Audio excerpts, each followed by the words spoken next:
February 28th this year, the US and Israel launched strikes on Iran. Now, they killed the supreme leader. They targeted the nuclear missile program. The Strait of Hormuz, 20% of global oil, closed. Oil prices spiked.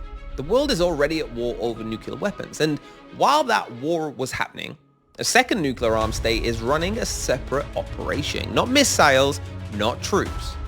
Your crypto.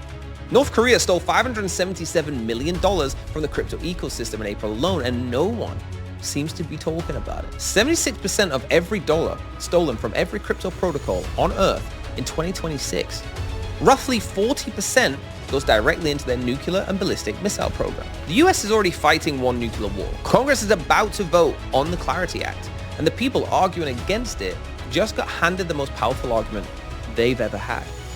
But people arguing for it have an answer, and it directly affects which crypto asset survives what's about to come. My name's George Lee, and welcome back to the Bull Runners channel. Nothing I speak about in any video is financial advice. It's my opinions. I've researched as much as possible to give you the best value content you can get. Now, let's see what's actually happening here.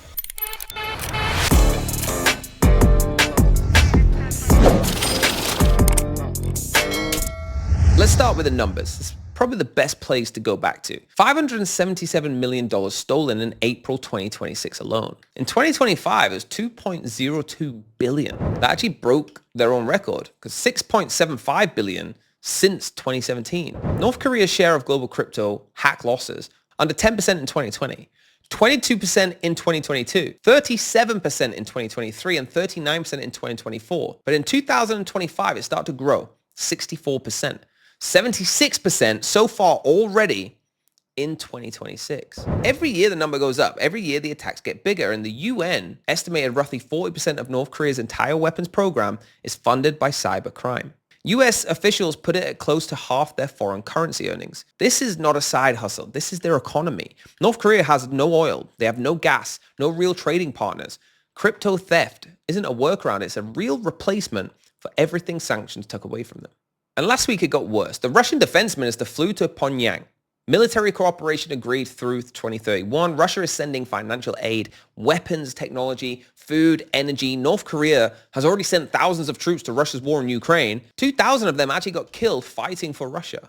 Russia pays in weapons technology. North Korea funds the rest through crypto. This is not a hacking story. This video is not just about hacking. It's a nuclear weapons funding story. The US is at war with one nuclear program, while a second one gets stronger every single month, and no one seems to be pointing it out. So how do they do it? April 1st, 2026, $285 million was drained from the Drift protocol in 12 minutes. But the 12 minutes wasn't the attack. The attack was 6 months before that. In autumn 2025, a group approached Drift staff at a crypto conference, said they were a quantitative trading firm, right? They were fluent in technology, familiar with how Drift worked. They opened a Telegram group, deposited $1 million of their own money to show they were very serious. For months, the protocol contributors met them at conferences around the world, face-to-face, constant meetings. None of them were North Korean nationals. They were proxies. They were hired to build relationships that would be used to drain the protocol. Then they used the Solana feature called a durable nonce, a transaction pre-signed and held, then triggered weeks later. They got protocol signers to approve transactions they didn't fully understand, people who trusted these contracts after months and months of normal-looking interaction. March 26, time lock removed. April 1st, the transaction fired. 31 withdrawals, 12 minutes. $285 million gone. TRM Labs head of policy, North Korean proxy sitting across a table from protocol employees over a period of months. This is no longer just a remote keyboard operation. 17 days later, there was $292 million from Kelp DAO through a single verifier bridge floor.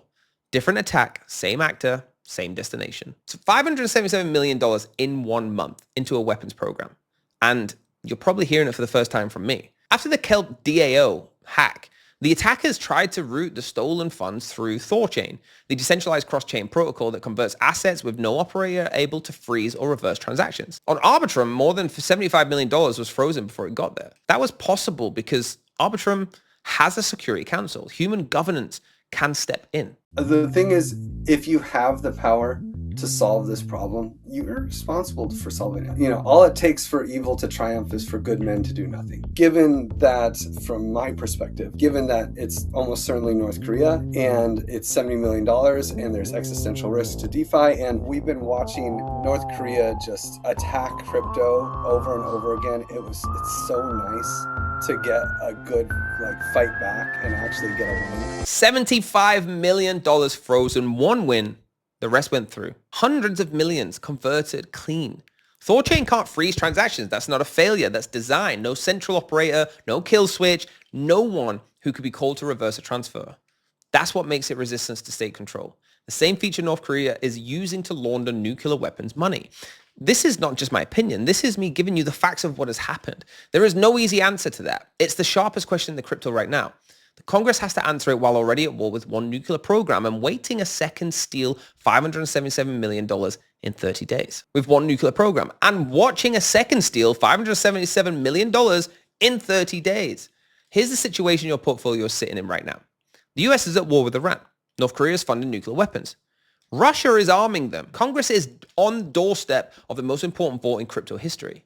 Every one of those triggers affects the value and legal status of what you're holding in your crypto wallet simultaneously, right?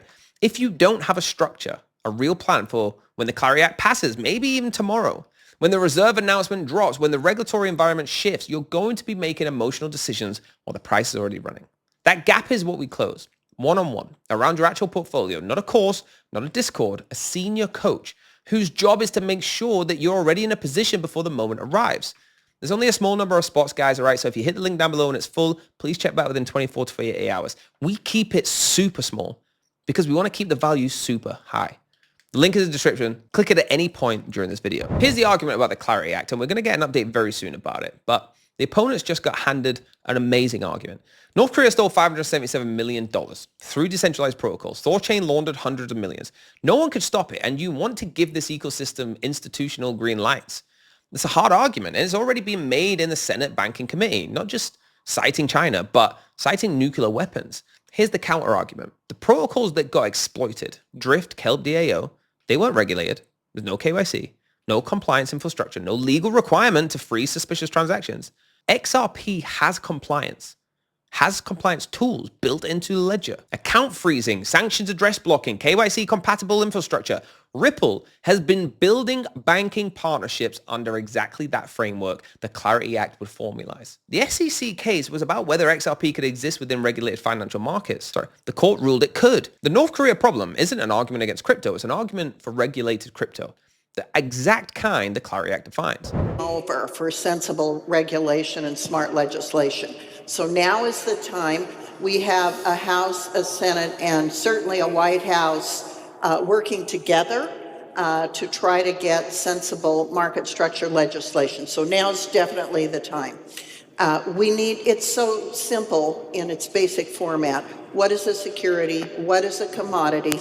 And how can the industry business people know where to go so they don't get hit with an enforcement action that costs them millions in legal fees and no resolution. So it's clear rules of the road for an industry that we want to innovate in this country. Clear rules of the road, the rules that separate the protocols North Korea can exploit from the ones they cannot. The president, already at war over nuclear weapons, personally committed the crypto market structure. And last year, I promised to make America the Bitcoin superpower of the world and the crypto capital of the planet, and we're taking historic action to deliver on that promise, as you know, around the table. I also want to express my strong support for the efforts of lawmakers in Congress as they work on bills to provide regulatory certainty for dollar-backed stablecoins and the digital assets market. The White House understands the link between unregulated crypto and weapons funding. The Clarity Act isn't just about market structure anymore.